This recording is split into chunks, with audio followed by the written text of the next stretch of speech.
What is the current market situation for women entrepreneurs and opportunities? I think the market is extremely mature and extremely dynamic. Over the years, if you were to look right from the 90s period, you have a lot of antiquated laws being removed. You have a different business landscape which is emerging. So with every change or every reform which has been kicked in by the government, you find that new opportunities have rolled out. And the important thing, if I were to say from the women enterprise perspective, is obviously the fact awareness about these opportunities is growing. At the urban level, obviously it's grown very rapidly, but it's extremely important for these opportunities to be brought to bear and being projected and highlighted across the countries for women to take full advantage of those. All right. How do you think women entrepreneurs would fit into the Digital India and the Make in India campaign? I think fantastically well, because when you look at the Make in India campaign, in terms as a campaign itself, it has brought about convergence when it comes to intent, policy and objective, the end objective, which essentially means that it is looking towards towards transparency, clarification, simplification of rules and procedures. So overall, from a very gender irrespective perspective, I would say that it stands to benefit and benefit all.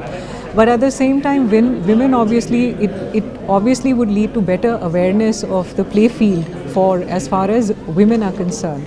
So Make in India definitely acts as a catalyst for change and as a contributor for a greater women's participation when it comes to enterprise and business. All right.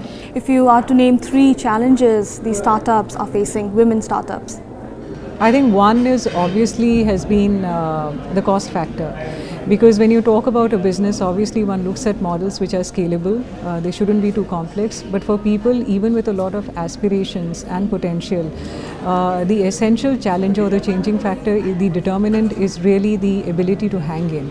So in terms of those abilities being equipped, in terms of being complemented by way of skills is one, I would say, and second, if by way of schemes of financial credit schemes, if access can be better provided for women, then obviously the challenge stands to be reduced.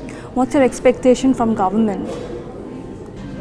From the perspective of women enterprise, I think my expectation of government obviously would be simplification of procedures and clarification of rules which should happen so that overall the business environment changes, not only like I'm saying from the gender perspective, but having said that, gender blind policy normally tends to be taken advantage of by men more than women, which is why it becomes extremely important to kick in women supported schemes.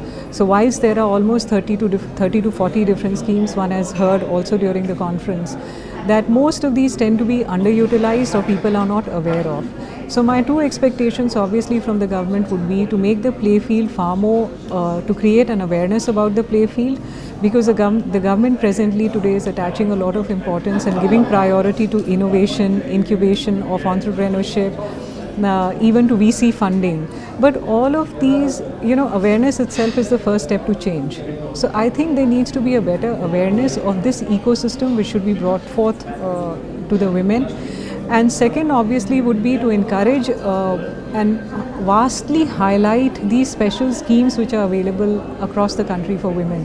Because my sense is that most of these schemes stay under-leveraged. All right. What would be the takeaways for startups or some encouragement for women startups from your side?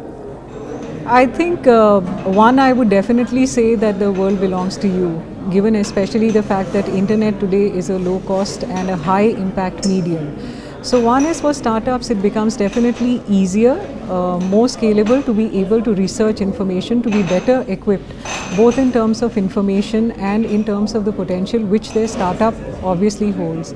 And second, I would definitely say that do collaborate, do use your education to broad base your skills and your connections, because those are the 2 things which would help you to face the challenges, both in terms of people who have been up that route would be able to guide you in your journey, and skills obviously, like I said, help you to broad base and make your model more scalable.